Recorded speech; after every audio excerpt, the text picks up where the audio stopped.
Rayford Scott Jones. So Dr. Jones, as you all know, he serves as the department chair at University of Virginia for 20 years. During that time, he didn't just simply lead a department, but he really shaped the culture. Under his leadership, he really transformed this department into an academic department that's still grounded in clinical excellence, scholarship, and education. And many of the values we still talk about today are directly, due to his influence. So I think many of you may not know, but Dr. Jones was an icon in American surgery. He served as the president of the American College of Surgeons. Literally, when you go to the college, he wears those medals, and if you're standing next to him, everybody is, trying to, get a picture or say hello to him. So he is well known, and his work extends beyond just being president of the ACS. You guys have all heard of NISQIP, right? Well, he was instrumental in creating NISQIP for quality for surgical care. So I think his career reflects a deep commitment to not only quality, but thoughtful leadership, improving surgical care for all his patients and beyond the operating room. And what makes his lectureship very meaningful is that not only Dr. Jones' accomplishments, but also the way he led. He's always emphasized collaboration, accountability, and doing the right thing for patients for the operation. So it's my pleasure to introduce this Rayford Scott Jones lectureship and having Dr. Regenbogen come and to give this invited talk. I'll have Dr. Hedrick come in and give an introduction to our guest speaker. All right, so it's my pleasure to introduce Dr. Scott Regenbogen to the group. We're thrilled to have him. He trained at the MGH, did his colorectal fellowship at Leahy, and then has spent his career at Michigan, where he climbed the ranks. He led the division of colorectal surgery for 8 years and now holds a big administrative role as a clinical domain oversight officer for surgical subspecialties.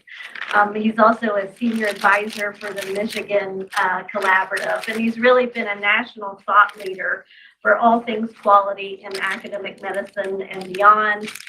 He's heavily NIH funded, widely published, and most importantly, who's recently selected to be editor-in-chief of our most prestigious colorectal journal, Diseases of the Colon and Rectum, and I'm sure it's going to really transform that journal into the future. So he's been incredibly gracious over the years. Every time I asked him to talking, and I really appreciate that. Always really educational and entertaining. So I cannot think of anyone better to represent Dr. Scott Jones. So thank you very much.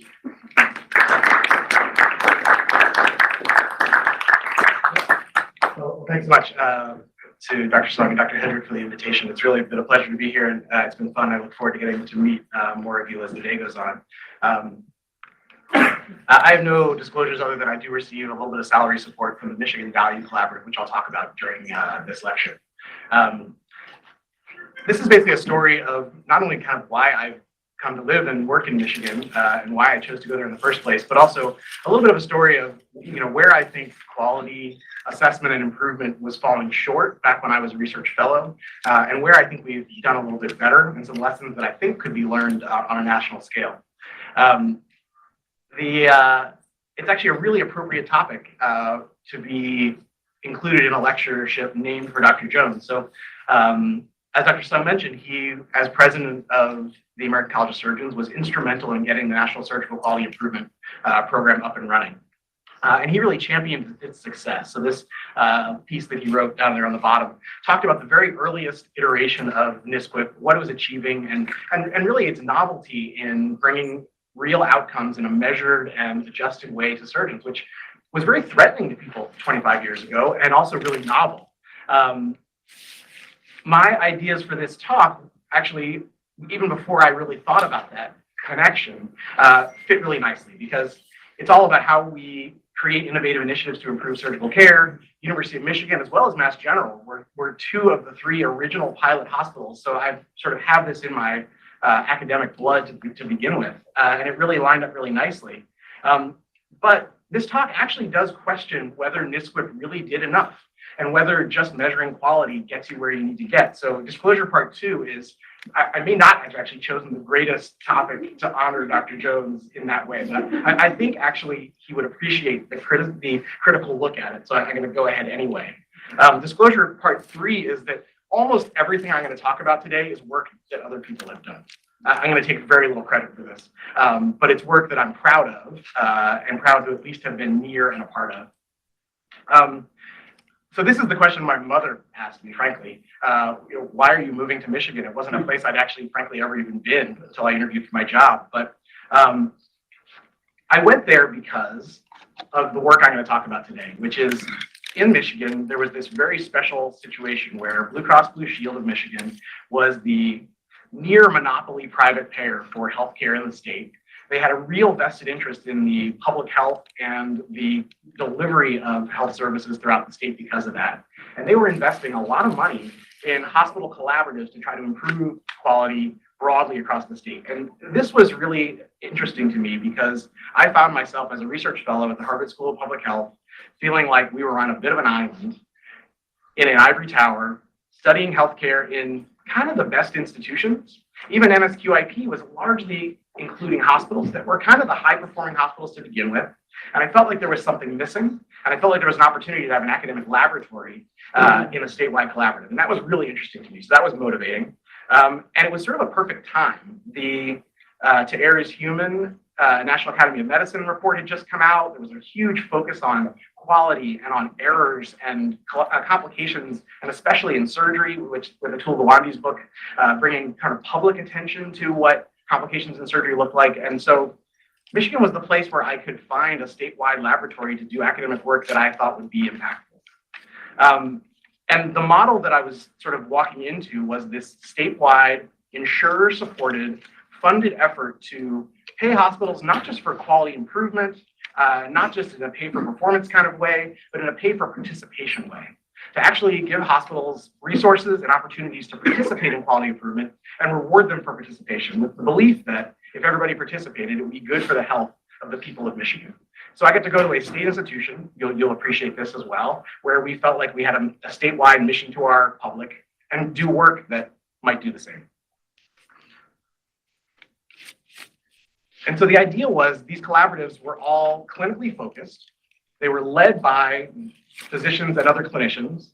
They were focused on patient outcomes and quality improvement, and they were supported by a payer. And this was a bit of an unusual model. But the insurer really believed that if they invested in this, it would improve healthcare around the state. And what you see there are the logos of a whole smattering of the collaboratives. One's everything from general and vascular surgery to anesthesia to medical oncology, to joint replacement, to hospital medicine and other things. And where this really came from, the roots of surgical collaborative quality improvement came from, I think, the shortcomings of all of the other ideas that were circulating in the 90s and early 2000s, which were these four. Public reporting. If you look to around 2000 to 2002, people were really convinced that if we could just tell the people who the best surgeons were, they would go to those surgeons. Tell them where the best hospitals are, they would go there. And that would really drive quality improvement at the places that were underperforming and drive the volume of care to the places that were performing best. But it didn't really work. This is a study from Health Affairs that showed, so the three sets of bars. The first bar is they asked people, is this a high-performing hospital or a low-performing hospital? And this was on mortality. That first white bar, only 40% of people could get it right. They then issued a report that showed quality of the hospitals, high mortality, low mortality, and then asked people which are the good hospitals and which are the bad hospitals. And still only 60% of the people who were exposed to the report could identify the best hospitals. And then 2 years later, that had even deteriorated. So publicly reporting mortality did not actually inform people which were the best hospitals, nor did it change market share. So this study, which was in medical care, looked at the best mortality to worst mortality hospitals and asked what was their change in market share over a nearly 10-year period. And you can see those bars all go across zero, which means effectively it didn't matter which group you're in, your market share didn't really change as a result of it. So people didn't even know, and they wouldn't follow the instructions anyway. Volume and outcomes. So my research mentor, John Berkmeyer, became very famous for this graph. This graph is a series of bars from left to right showing hospitals from low to high volume This is for high-risk cancer operations, showing their mortality rates. And as you go from low to high volume, postoperative mortality declines. He became famous for that chart. The question, though, is, can that improve mortality? Well, it turns out over the next 10 years, mortality for major cancer surgery nationwide improved. But the amount of that was attributable to the redistribution of patients to high-volume hospitals, this is the proportion of change, was high for some operations. Patients went to low-mortality hospitals for pancreatectomy, actually pretty substantially, but much, much less so for cystectomy, AAA, cardiovascular surgery. This really wasn't driving patients nationwide. And if you thought about it, there was no way that was going to work anyway, because everybody can't get care in just a few large hospitals. What about pay for performance? Just make everybody's salary dependent on doing better and they'll do better. Well, a big national pay for performance effort, which was the premier pay for performance. This was a whole bunch of very common causes of hospitalization, CHF, pneumonia, joint replacement, various things. The two lines, the red and the blue, show the hospitals that are either participating or not participating. And over time, it didn't matter whether you participated or not participated. Everybody got a little better, but you didn't get better any faster. And this was true for surgery as well. So these are, unfortunately, there was no graph in this paper, so I got to give you odds ratios. But I'll just tell you the odds ratios for coronary bypass and hip and knee replacement, all the various outcomes overlap one, meaning there was no meaningful change in mortality after these operations due to participation in the premier pay for performance program. So nice idea, but it didn't really get people any better than they would have been otherwise. And what about NSQIP, audit and feedback? Here the idea was tell people their outcomes, they'll pay attention, and they'll figure out a way to improve. We didn't tell them how they were going to improve, though. And if you looked at a lot of the ACS publications, they showed improvement over time. Time 1 to time 2, hospitals got better. But if you looked at NSQIP hospitals versus non-NSQIP hospitals, first notice that the NSQIP hospitals already were the lower mortality hospitals. That's the graph on the right. But if you go from 2009 to 2013 along the x-axis, the percent of complications, major complications of mortality, got better in hospitals whether they were participating in NSQIP or not participating in NSQIP, and at a no faster rate. So telling people their outcomes really was revolutionary and dramatic, but it wasn't necessarily making hospitals better all by itself. So what's missing? I think the missing part is people don't like to change. Just measurement doesn't actually induce improvement unless there is a mechanism for improvement. And we had a real ivory tower problem. We were talking to ourselves and not to the community. And this is, again, when I kind of went to Michigan to hopefully do different. I was exposed to this editorial in 2007 in JAMA, and this is what sort of changed the course of what I wanted to do for myself. It was called the Blue Highways. And for those of us who have ever driven with a Rand McNally Atlas, the old Rand McNally Atlases had big red highways, interstates, and little blue back roads, country roads, 2-lane highways and things. And the point of this was referencing a really great book by William Least Heatmoon, all about kind of driving the back roads. And John Westfall took that theme to the idea of NIH research and said, you know, NIH research is all on the big highways, big hospitals, big cities, major places. We're missing the back roads. We're not doing research that's going to benefit healthcare to people who don't receive it in the places that are already performing the best. And this Blue Highways idea really stuck in my head. And the collaborative quality initiatives in Michigan sort of, to me, were a bit of the way to get at it.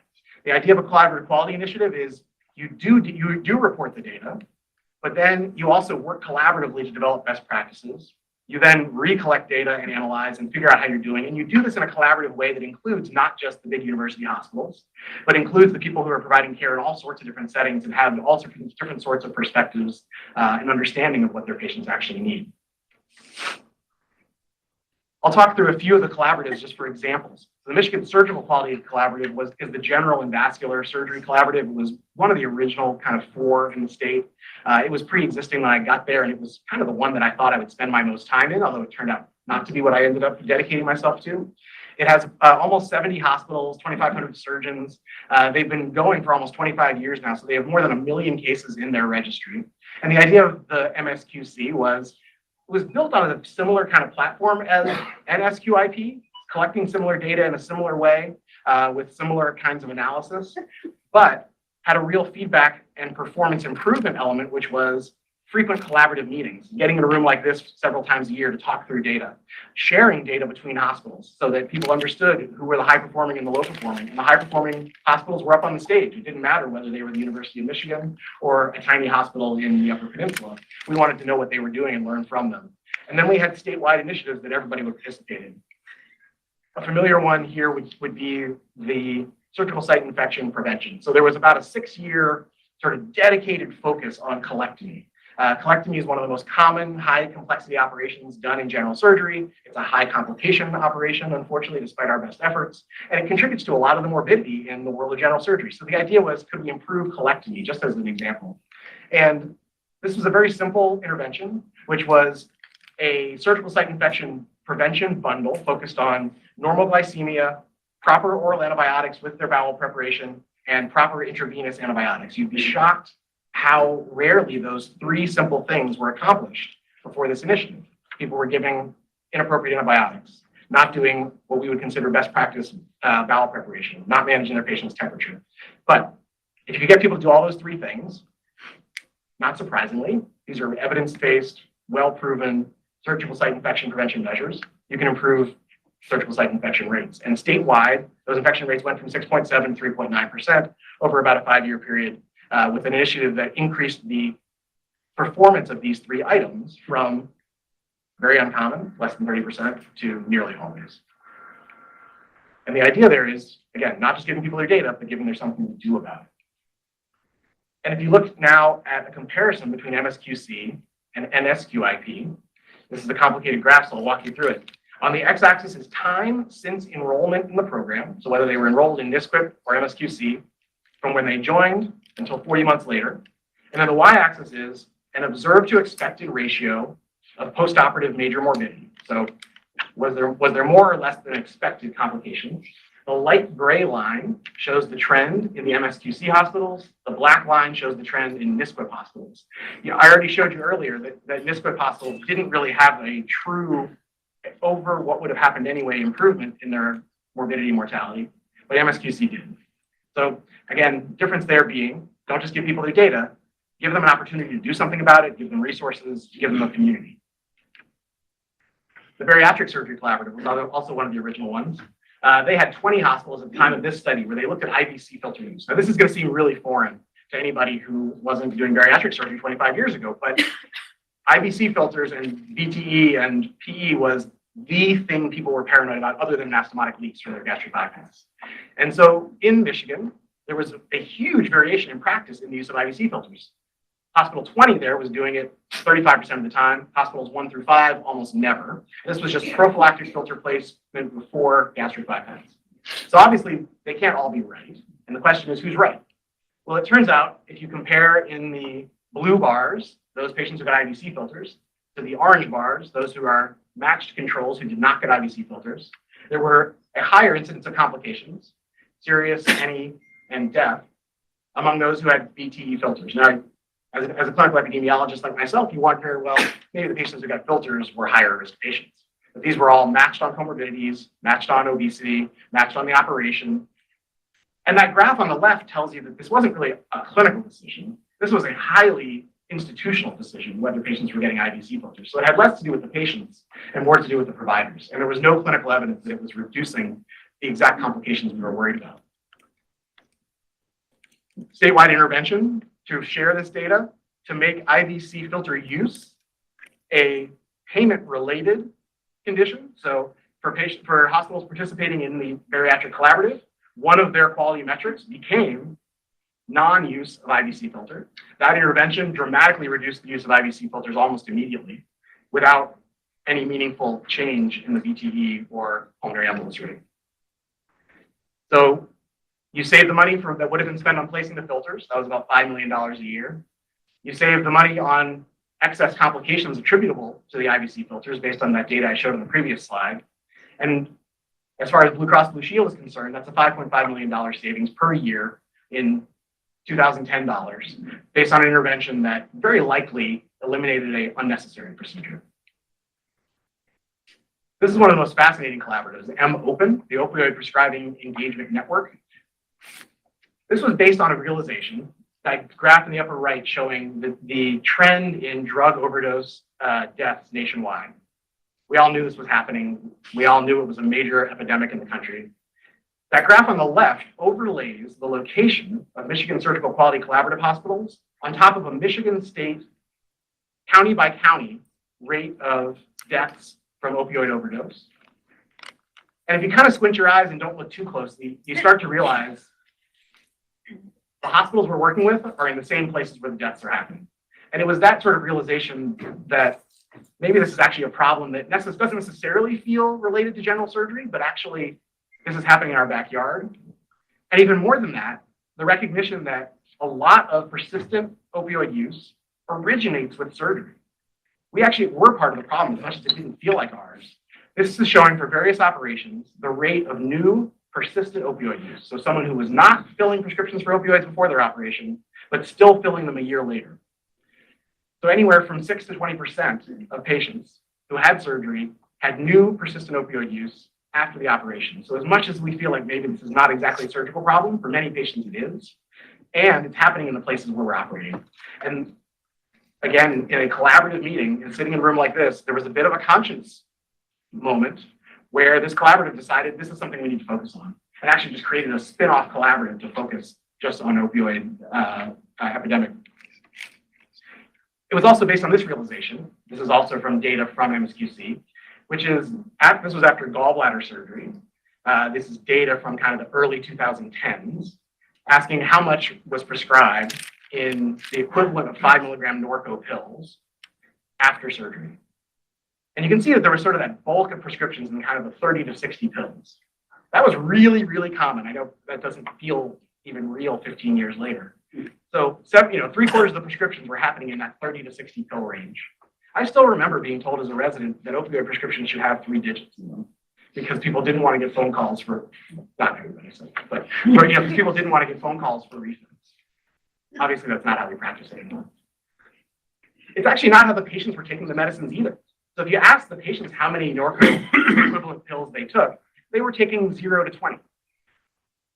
But you could say on the one hand, well, maybe this isn't a problem. The patients aren't even taking it. But this is the problem of free opioids in the community, the ones in the medicine cabinet that might get found by a child, or the ones that then get distributed.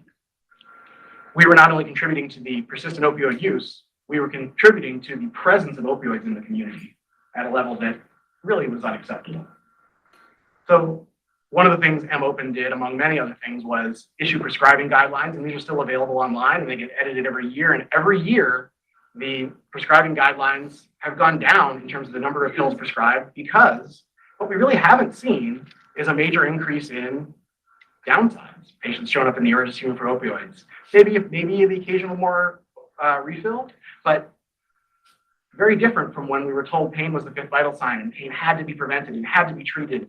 That really wasn't what patients needed or wanted.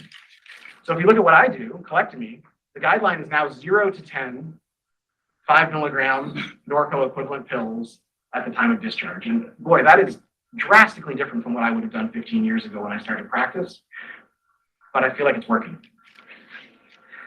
And the patients agree. So this is a paper published by actually 2 of our residents in the New England Journal, following up on those prescribing guidelines and looking at what happened. So this is over the course of a 2-year period in the late 2010s.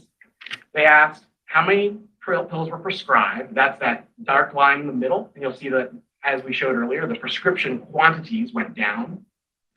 They asked how many were consumed. And actually, the amount consumed went down a little too. I figure this probably has to do with just the public awareness around opioid use that was going on at the same time. But then if you ask the patients to report their pain and report their satisfaction with their analgesia, it didn't change. So again, we can prescribe less, they can take less, and they do fine. And this was part of a national trend. So you could say, well, were we doing anything special in Michigan? Maybe not. Nationwide, opioid prescribing went down. This is showing over the course of 2016 to 2022, the total amount of prescriptions, and there's that little dip at the pandemic, but otherwise a really solid trend due to really good nationwide education, both of patients and of doctors. But again, in Michigan, we did a little better, I think because of MOPN. This is showing pre and post the issuing of those MOPN guidelines, the number of pills prescribed. And yeah, nationwide it was going down, but it was going down even faster when you had a real statewide focus in a collaborative way on doing this in a concerted and sort of well-thought manner. It's not just our world of general surgery, but there's also tons of other collaboratives that can go on and on and on. But, this is the urology collaborative called MUSIC. Another thing in Michigan, everything starts with M, right? And then you got to come up with a clever acronym, and this is one of the best ones. The Michigan Urologic Surgical Improvement Collaborative, brilliant. They've done a lot of work on trying to reduce unnecessary care. This is a huge issue in prostate cancer. This is looking at the use of imaging. So again, why would a payer invest in this? Well, one of the reasons a payer invests in this is reduction in unnecessary care. In prostate cancer, there are low-risk prostate cancers that really don't need advanced imaging. So Music had a statewide effort, basically involving almost every urologist in the state who treats prostate cancer, trying to reduce the use of guideline non-concordant advanced imaging. And you can see that that use went down from 15% of patients with low-risk prostate cancers to down to about 3 or 4%. Again, and then in the year 2018 alone, preventing 730 unnecessary MRIs. They also looked at the treatment of low-risk prostate cancer. There's been a real revolution in the prostate cancer world towards active surveillance for low-risk prostate cancer rather than surgery or radiation. And the rationale is that both of those treatments have real downsides in terms of erectile and erectile dysfunction and incontinence, not to mention the cost. And over the course of 2013 to 2018, they saw a doubling statewide in the use of active surveillance for low-risk prostate cancer, saving more than $2 million a year in unnecessary healthcare expenditures, not to mention reductions in complications. The thoracic and cardiovascular group. So this is the MSTCVS, not nearly as kind of fancy of the acronym, but also a great organization. They built their whole collaborative on the structure of Society for Thoracic Surgery, which has a really great data collection, much like this book, but didn't have the same implementation on. And they built an active bundle of 11 preventive interventions to try to reduce the ventilator-associated complications after CABG. And they paired it with the regular data and audit and collection from STS data that existed already. And as compared to national data, so the MST CVS line is that lighter gray. The rest of the Society for Thoracic Surgeons group is that darker line. And they had a faster reduction in overall renal failure, pulmonary complications, blood transfusions, unnecessary ventilation, et cetera, as a result of the active, collaborative, bundle-based interventions that they did statewide. Finally, getting to a little bit of maybe something I helped with. I focused on the statewide dissemination of enhanced recovery after surgery. Enhanced recovery after surgery is, these days, basically just what everybody does, but it was a real revolution. It was trying to, again, reduce unnecessary interventions, get tubes out of people, reduce IV fluid, reduce the amount of time they spend in bed, how to just get them back to normal faster, realizing that lots of the interventions that we thought were really necessary after surgery kind of weren't, and really just holding people back. But in the state of Michigan, enhanced recovery was quite uncommon. So this is in the early 2010s. We did a statewide audit of the use of enhanced recovery after colectomy, because colectomy, again, was always a focus in MSQC. It also was one of the operations for which enhanced recovery was, I think, kind of an early intervention and early introduction to most hospitals. So we asked, do you have an enhanced recovery protocol, ERP we called it? Are you working on it, or is it just not on your radar at all? The hospitals that had one are that dark blue bar on the bottom, that middle blue were the ones who were working on it, and obviously some would transition from working on it to having one over time. But the vast majority of hospitals, even by 2016, really wasn't on their radar. And we asked them why. And it was a combination of things, but these were the common ones. Either the surgeons weren't into it, and this is a real problem, of course, in hospitals where the surgeons are not hospital employed. They're all, one hospital might have 4 different private practices worth of surgeons. How are you going to get them all coordinated on a single protocol or even interested? There was no disagreement. There was a lot of disagreement on what the right practices were. If you gave people the, international guidelines of 18 steps, people are going to nitpick and not like this one, not like that one. Hard to coordinate logistics, just getting all the pieces put together, the order sets, getting everybody on board, teaching the nurses how you want to handle the patients differently from the way we did for the last 5, 10, 15 years. And sometimes conflicts with the anesthesiologists. Again, if you're not in a hospital where everybody's employed by the same person, you may not really get each other working together that clearly. I wanted to ask additional questions. So we had, a statewide initiative to help people develop enhanced recovery protocols. I wanted to ask in the background, as we did this, as we helped people introduce them and we got enhanced recovery protocols out to the Blue Highway hospitals, would it replicate the widely published outcomes from the places that were really the innovators, the ones who invented this, who made their careers out of making this an initiative and made it a big thing in their hospital? Could we replicate that? We also wanted to know what happens after the patients go home. So yes, we get them discharged faster, but is discharge really the outcome we're interested in? No, recovery is the outcome we're interested in. And for our payer, they want to know about overall episodes, not just hospitalization. Are the patients getting readmitted? Are they landing in the ER? Are they needing more care at home? Are they getting IV fluid at home, et cetera? That's not something that was always measured. We often consider discharge to be the end of the story. I also wanted to know, as we showed earlier, sometimes things are just getting better nationwide. And sometimes we just happen to be measuring that alongside a trend that was going to happen anyway. So our enhanced recovery hospital is actually improving faster in terms of utilization of services, recovery costs, et cetera. And also what happens to our older, frailer patients. So I was supported by the National Institute on Aging for a while, largely because of that last question, which was, is it safe to do the same sorts of rapid recovery things we do for younger, healthy patients among patients who might need extra care at home, be more frail, need family support, et cetera?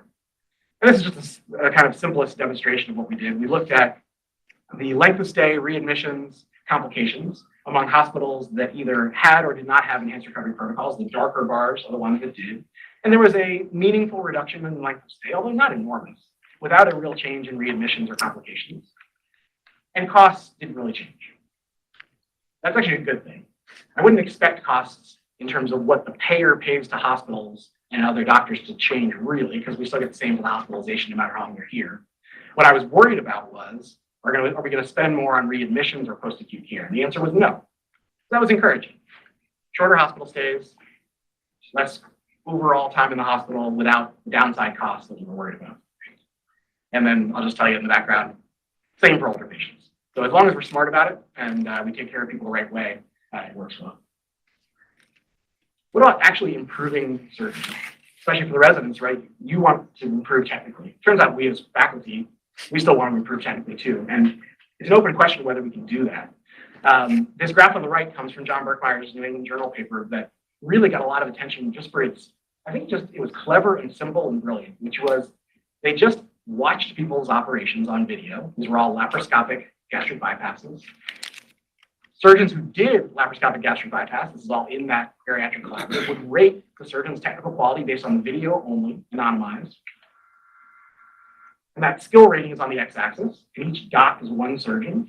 The y-axis is that surgeon's risk-adjusted complication rates after bariatric surgery. And there was a quite clear correlation. The surgeons who look better on film do better for their patients. And it was remarkable. And this ended up in the New York Times. My father, who is not a doctor, texted me and said, "What is going on?" I said, "What do you mean?" He said, "Look at this thing in the New York Times. They put up the videos of one of the best surgeons, the best, that one on the far right over there with the lowest complication rates, and one of the others, I actually don't know which one, who was down toward the left side." And he's like, "How is this left side surgeon allowed to operate? I assume this person is no longer doing these operations, right?" No, that's not the way it works. Right? So it was remarkable because you could watch a video and know who's going to have more complications. It was disturbing because what are we going to do about it? So it is a fact that to really get to expert performance, you have to continue to improve. We all will plateau. If you don't specialize, if you don't focus, if you don't really take effort to improve, over time we decay. So I think for all of us in surgery, it was a good reminder that our technical quality is important. I think that's obvious, but it's easy to forget. And the question became, can we make ourselves better? My partner, John Byrne, ran a statewide initiative in colectomy to try to improve technical quality. It was a video review, so it used the platform of Berkmeyer's paper, but then it was an improvement initiative as well. So we all submitted videos. First, we did laparoscopic right colectomies, then we did laparoscopic sigmoid, then we did total mesorectal excision for rectal cancer, then we videoed our extracorporeal anastomoses. We would sort of do different things, and then we'd watch everybody's videos. We would score them. You would get your own scores. Interestingly, in colectomy, the scores did not correlate nearly as cleanly with outcomes. I think maybe colectomy is just a messier operation in every way. And maybe just the actual physical technical elements we see are not as influential, and there's just too much other noise. But we really believe that we could improve each other. And so the added part was coaching. The way the coaching worked was in a room. It took a while to build up trust, but we would watch each other's videos and we would have active discussion about technique. You would put your video up and say, "Let me know what you think." And people would say, "Have you thought about using your left hand in a different way there? Have you thought about using a different instrument there? This is how I approach this." And then someone would say, "Oh, I've never thought about that," or "That's how I do it too." We take a vote in the room. It became a really fun community. Started out in person. That top video is from one of the quarterly MSQC meetings where we went aside to a room and talked about it. It moved to Zoom in the pandemic, which actually worked beautifully. Participation went way up because we didn't have to travel. And we kept it going for years. And it was a really fun experience. And I truly feel like we all got better because we learned from each other. And we improved cancer quality. My partner, Sam Hendren, wanted to increase the use of total mesorectal excision for rectal cancer because we know, this is a paper from the Lancet showing the quality of mesorectal excision in 3 colors and the quality of mesorectal excision as related to the likelihood of local recurrence.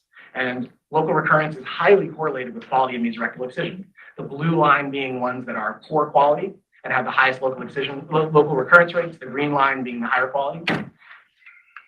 But statewide, mesorectal excision was only being performed about 50% of the time, back in 10 years ago. And it was only being graded by the pathologists a quarter of the time. So we didn't actually even know whether surgeons were doing a good job or not. She had a statewide initiative to teach not only the surgeons, but also the pathologists how to properly grade. And over time, mesorectal excision use went up and grading went way up from 20% to nearly 100%. The really fun part was not every hospital participated in this, but even the non-participating hospitals improved. So those red hospitals are the ones who did not actually participate in this cancer-focused TME project, but their use and grading of TME went up just from being exposed in the room to the results, because their surgeons would go back to their hospitals and say, we need to be doing this too. My partner, Callie Harbaugh, is really interested in how to reduce positive margins in cancer surgery. She looked statewide. Every dot here is a hospital. On the x-axis is the hospital volume, number of colorectal resections. On the y-axis is the margin positivity rate. Huge variation in volume, huge variation in positive margins. But the question was, what is this hospital doing? We're doing a ton of surgery and have very few positive margins. So she talked to the surgeons. She talked to the radiologists. She talked to the whole multidisciplinary group. And this is a word cloud of the kinds of things they told her are important in trying to reduce positive margins. Having a multidisciplinary group, not having competition between surgeons, asking for help, planning ahead, trusting each other, having consensus, having skill. And so she got all these senses from people and put together a full playbook that you could deliver to a hospital for how to reduce your positive margins, things to do before, after, and during the operation, and having to do with collaboration with the radiologists around imaging, things in the operating room around decision making, when to divert as opposed to going after a tumor, when to use radiation, when to not, and then what the pathologists need to do to properly assess these specimens and really determine whether margins are positive in a way that is reproducible and reliable. The Michigan Value Collaborative. This was sort of the one that I was most involved with. I directed for several years and still contribute to. This is a different one. This is not a clinical collaborative. This is much more of an operational collaborative. The attendees at this are kind of the C-suite people, the chief quality officers, chief financial officers. The focus of this collaborative was overall episodes around hospitalization for both medical and surgical conditions and trying to reduce the use of unnecessary services, reduce expenses, reduce cost, improve outcomes, reduce readmissions, improve in-hospital mortality, with a real focus on peri-hospital care in all of its features. It includes over 100 hospitals, as well as physician organizations. These are the conglomerations of private practice physicians who negotiate with Blue Cross. We have all of them involved as well. And we've been going now for more than 10 years. And the idea was to get the bottom half of this formula. A lot of people have seen the value formula of quality over cost. We also modify that by appropriateness, the idea being if something has low appropriateness, its value is always going to be low. All the other collaboratives were measuring quality. The idea was MVC would measure cost. And the way we did that was by building 30 and 90-day episodes around care to understand all of the expenditures by payers on hospitalization, physicians, post-acute care, and readmission, the full package of what it takes to get a patient in, out of the hospital, and recovered, and including all the data sources we can get. So basically, we have everything that is either a federal payer or Blue Cross Blue Shield. And because Blue Cross Blue Shield is a near monopoly private payer in the state, this includes more than 80% of the population. So about 8.5 million lives that we've now been studying for more than a decade, using administrative claims and then partnerships with big data analytic team with lots of expertise in the use of large data. Engagement with the hospitals and the provider organizations for collaborative meetings and engagement. And then synergy with the other collaborative quality improvement initiatives. So the idea being, if you want to focus on something general surgery related, we've got MSQC there. We don't have to reinvent the wheel, but we can be the data side. This is one example that we collaborated with the Joint Replacement Initiative. This was at a time where joint replacement was really under the microscope. That graph in the upper left comes from a federal program where there were mandatory bundled payments for joint replacement. So if you lived in one of these geographic areas, or if your hospital was in one of these geographic areas, your surgeon and facility were going to be paid a bundled amount predetermined for that episode of care, whether they liked it or not, if they participated in Medicare. And it was an experiment. It was meant to be a randomized trial because you were randomly assigned geographically to participate or not. We knew statewide there was huge variation in spending around joint replacement. That graph on the lower left, each dot is a hospital, and the y-axis is their total episode spending on joint replacement. It varied twofold. Hospitals were really focused on bed capacity at this time. They wanted to know about enhanced recovery. Can we get patients out faster? How are we going to use post-acute care? And we figured that there were real differences in clinical outcomes. So this was a kind of a ripe moment to study this. We looked at overall variation across the episode. So remember I told you there were high spending hospitals and low spending hospitals. We put them in quartiles. So the highest spending hospitals on the right, lowest on the left. And we asked, where did that difference exist? Now the hospitalization is the most expensive part, but it actually didn't vary that much. It's actually that kind of orange bar, which measures post-acute care, the use of rehab, home health, et cetera. Almost, or over 2/3 of the variation in spending between the low and high cost hospitals was attributed to post-acute care. It wasn't the most expensive part, but it was the most variable part. So if you want to focus on something to improve, that's where you look. And if you ask, what is that variation all about? That variation was all about the use of bedded rehabilitation. Are they sending patients to rehab or sending them home? Because that actually was responsible for 77% of the variation in post-acute care spending, which itself is responsible for 75% of the variation. So where do you go if you want to reduce variation? You go to figure out most efficient use of bedded post-acute rehabilitation. So we had a statewide initiative focused on this. Because also it turned out that going home was better. They recovered faster. This is showing readmission rates, just as an example. Readmission rates were lower year after year after year among the patients who went home, as opposed to those who did not go home directly from the hospital. And we did something that was novel 10 years ago that seems sort of trite now, which was we put together Zoom. So we didn't have Zoom then. I don't even remember what software we used, but these were video virtual work groups, which felt really novel. You could be at your own workspace, you wouldn't have to travel, and we could get together really frequently to discuss care. And people got really into this. Care managers, surgeons, nurses, again, the quality officers, people that were involved in the care of joint replacement patients. And tried to do that same thing. Ask, what are the best hospitals doing? What are the lowest performing hospitals doing? And we found a whole variety of topics, everything from the physician's practices, the patient's expectations. When my aunt had her hip replacement, what did they do for her?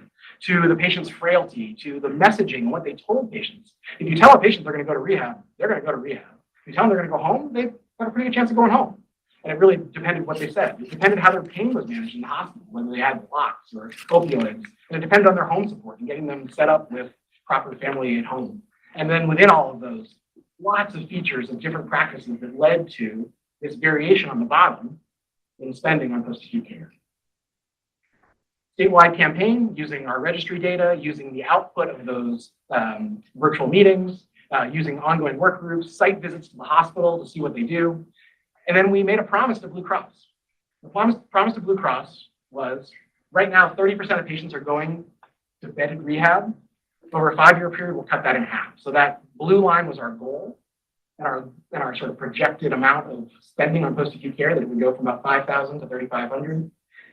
Turned out over that 5-year period, the hospitals outperformed our goal, and the post-acute care bedded use went under 10%, with post-acute care spending down to even less than we had predicted. Again, question, was this good or bad? We wanted to ask, were there adverse outcomes? You have to be a little cautious here. So the way we chose to look at it was, we split the hospitals up by those that had the biggest change in extended care facility use, that's the green bar, biggest decrease, versus those that didn't really have a major change. And we wanted to do that because hospitals could now kind of serve as their own control. And we didn't want to know for each individual patient is going to rehab good or bad, because the sicker patients go to rehab. We wanted to know what happens to a hospital overall when you change your practice. And this is showing their spending on various aspects of care, post-acute care, extended care facilities, home health, readmissions. The message here is big reductions in post-acute care and extended care facilities spending among the hospitals that reduce their extended care facility use, not surprising, but no change in their use of home health, no change in their spending on ED visits, readmissions. So overall, big reductions in spending in those green hospitals that reduce their extended care use without they're worried about adverse side effects.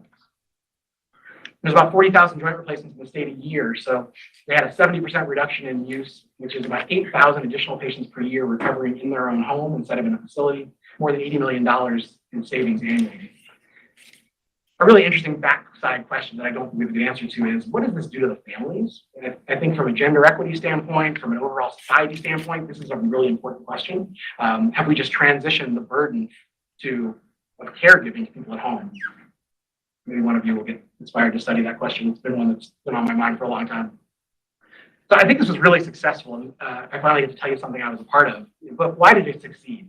I think we aligned motives, right? It turned out that there really wasn't anybody against this. Even the patients. You tell the patients you're going to be just as well off at home. They prefer it. There was real synergy and value. We were doing something that was less costly, probably better for the patients, and fortunately did not have any really obvious negative repercussions. There was a lot of shared learning. So that experience of asking people, how do you do this?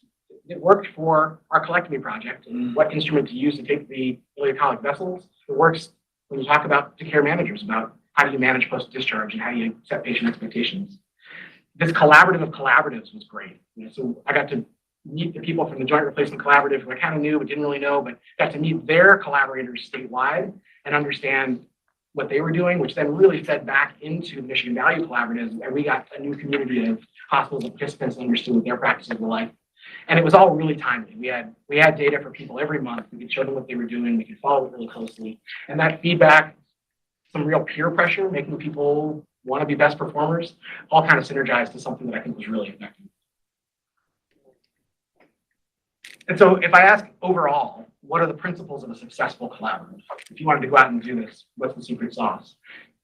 There are two sort of groups of things. The membership needs to be collegiate.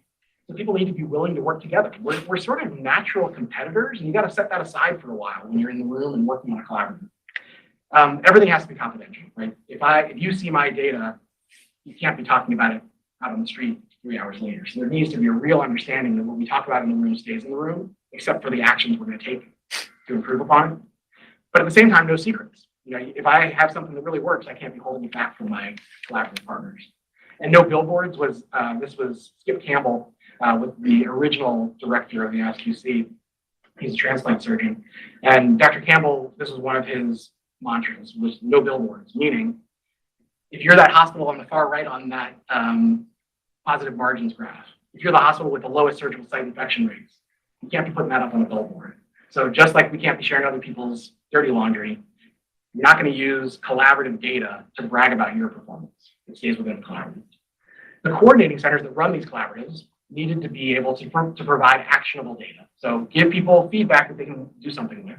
Make it really evidence-based whenever we have an initiative. So we're not just telling people to do things because we thought of it, or it's the way we do it, or it's what the big hospitals downtown are doing. We're suggesting interventions because they're evidence-based. We really focus on effective communication, on effectiveness in our institutions, and we disseminate information. And what you see is a natural trend over time of what happens to a collaborative as it matures. On the top is what happens in the collaborative, on the bottom is what happens to its participants. You build a network, you get data, you plan and strategize, and eventually you do really impactful work because people start off skeptical. You earn their trust with real data and reality. Eventually you get their intellectual engagement, and then eventually you get collective pride. So the thing we are willing to put up on a billboard is that we've had successful collaboratives and that we've done good work with people in the state of Michigan. I've been yapping at you about Michigan for 45 minutes, and the question is, what does this matter in Virginia? And really the question is, can this model translate? There are some things that are unique to our circumstance. I described Blue Cross's commitment to this project, and boy, they really are financially committed to it and truly believe that they accrue financial benefits and other from it. But it's not totally clear how you would do something like this elsewhere, and you have to figure out your own way. And everything that we say in Michigan doesn't work everywhere else. So do you have a word for the night before Halloween? I did not grow up in Michigan. It never occurred to me there would be such a thing. But about maybe 10 or 15 years ago in the New York Times, there was a survey that asked you to go through, like, what is your word for all sorts of things? And it could pinpoint where you grew up. It was a fun kind of thing to do with the extended family at Thanksgiving. So it turns out that in Southeast Michigan, where I live, the night before Halloween is called Devil's Night, which I verified this is 100% true in Detroit. And I guess in the Philadelphia, Southern New Jersey area, they call it Mischief Night. Maybe somebody, yeah, that's real. Yeah, it's just too. And that really, that doesn't show up in this graph chart. But There was a couple other things. Wicked got me right in the bottom. yeah. So the question is, we're not going to get everybody calling it Devil's Night. Can we get other people working on collaborative? So I truly don't know the answer. But I think that there's a real set of lessons and messages that are deliverable, and I think this is the only way that we get out of our ivory towers and out of the places where the vast majority of patients actually receive their care. So thanks again for the invitation. Thanks for the opportunity to maybe question something that Dr. Jones succeeded at, but also I think really honor a huge contribution he made to the world of surgery in revolutionizing the way that we think about our own outcomes. So, thanks a lot. So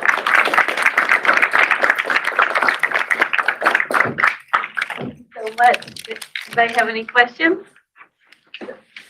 It's kind of, as I was listening, it's like, this is on a kind of a grand scale, like, how do we do statewide initiatives, things like this. But it seems to me that we can break these general components down to even our own departments, right?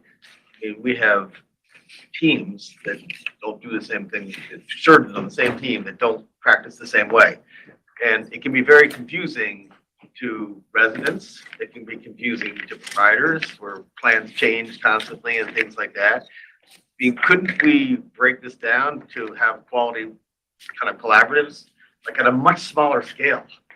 Just, your partners. And, ultimately our ERP program, and I give Dr. Hedrick a ton of credit because it was about the same time that we were doing it, that she was doing it.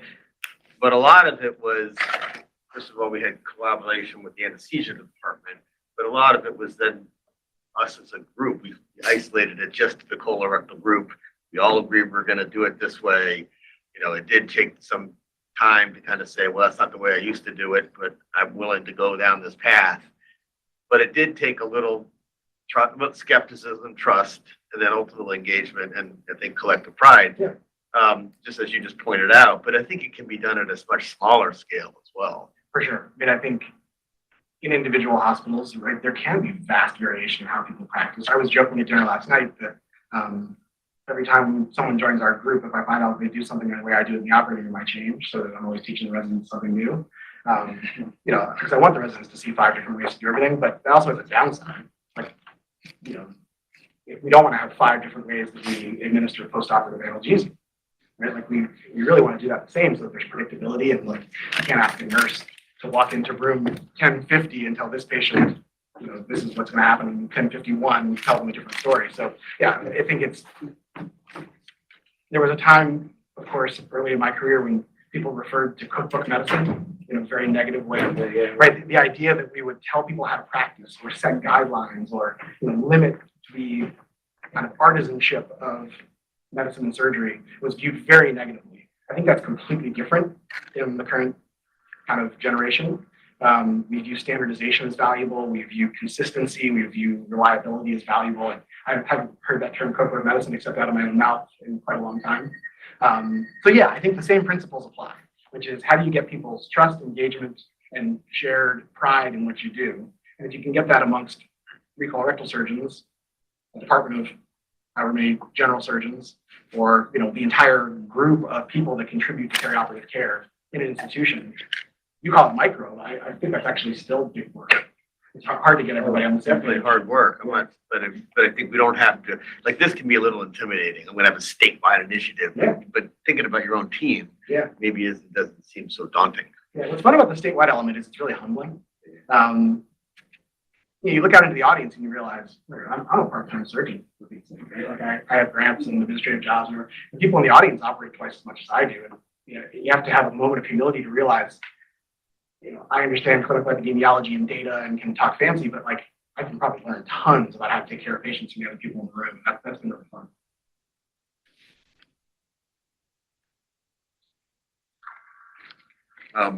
speaking of the more intimidating side, what's it take to, or what goes into a collaborating center or a Yeah. coordinating center?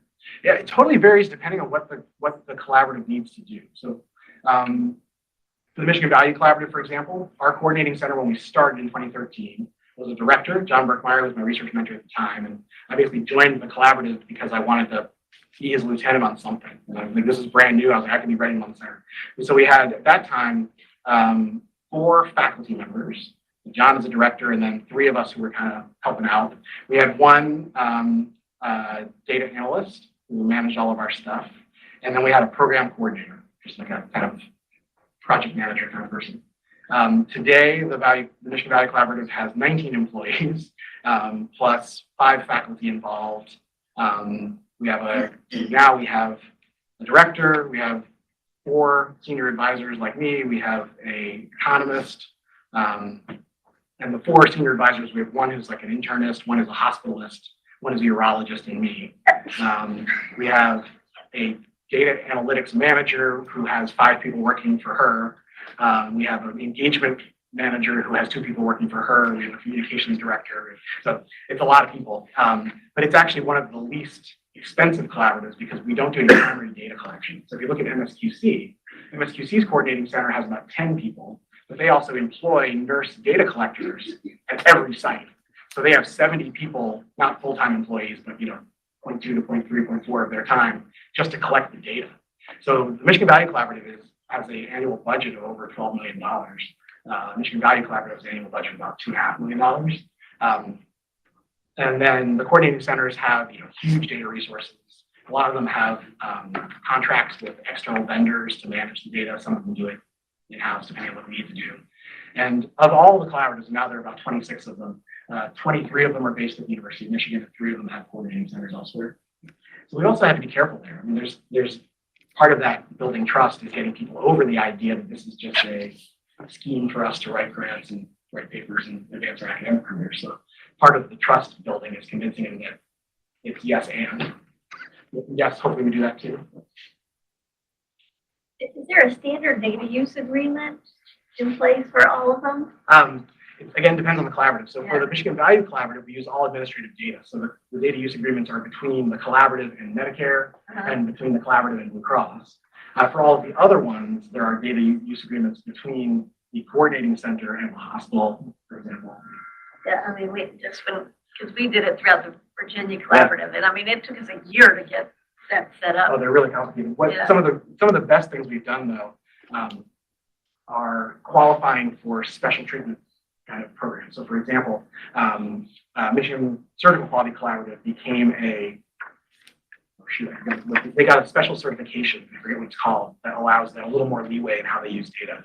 And in Michigan Value Collaborative, we eventually, it took 7 years, but reached a status with CMS where we have special data allowances that allow us to get past some of the things like you can't present data where there's less than 10 numbers in Medicare data. So we're allowed to do all of that because we have special privileges. In exchange for those special privileges, we have to do quarterly public reports of data. So every quarter, some public report comes out of MPC as part of our contract with CMS that then allows us data use things that other schools can't do. And that took forever. Do another question. If I'm going to be critical of this stuff, a lot of it's focused on Blue Cross Blue Shield making more money.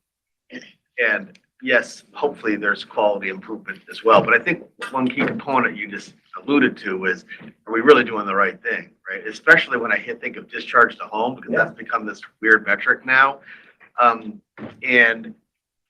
it's not always clear to me that I'm discharging this 90-year-old woman to home who has no help at home, that's a good thing, right? But even though it's better for my metric.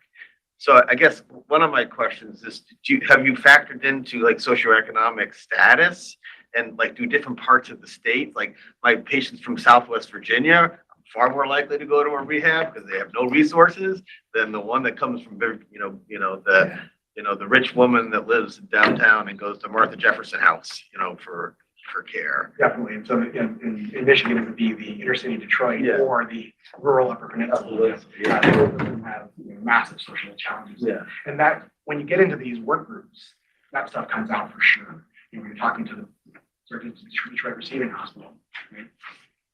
15% of the patients are homeless. So it's a huge part of the conversation. When you're talking to surgeons from, Marquette General, and they live in a place where their patients drive 4.5 hours from, with passing no facilities on the way, totally different conversation from University of Michigan. So yes, that absolutely is part of the conversation. I think what you're getting, probably the reason you're hearing more about costs is you're hearing it from me.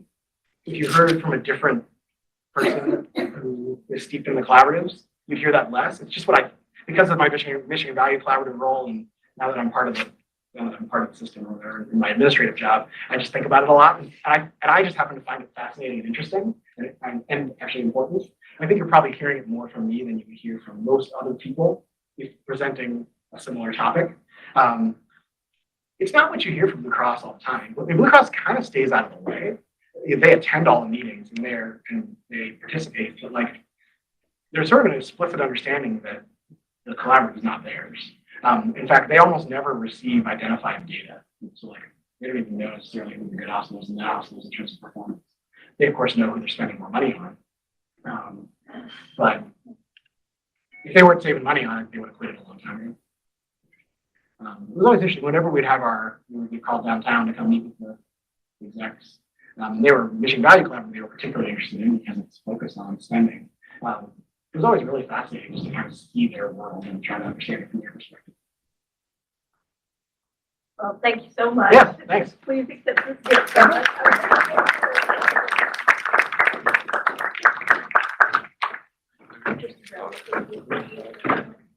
Yeah. We have time, yeah. Don't worry about it. Linda's gonna bring him over to Alan. How you doing, Ernie? You don't want to know how I learned yet.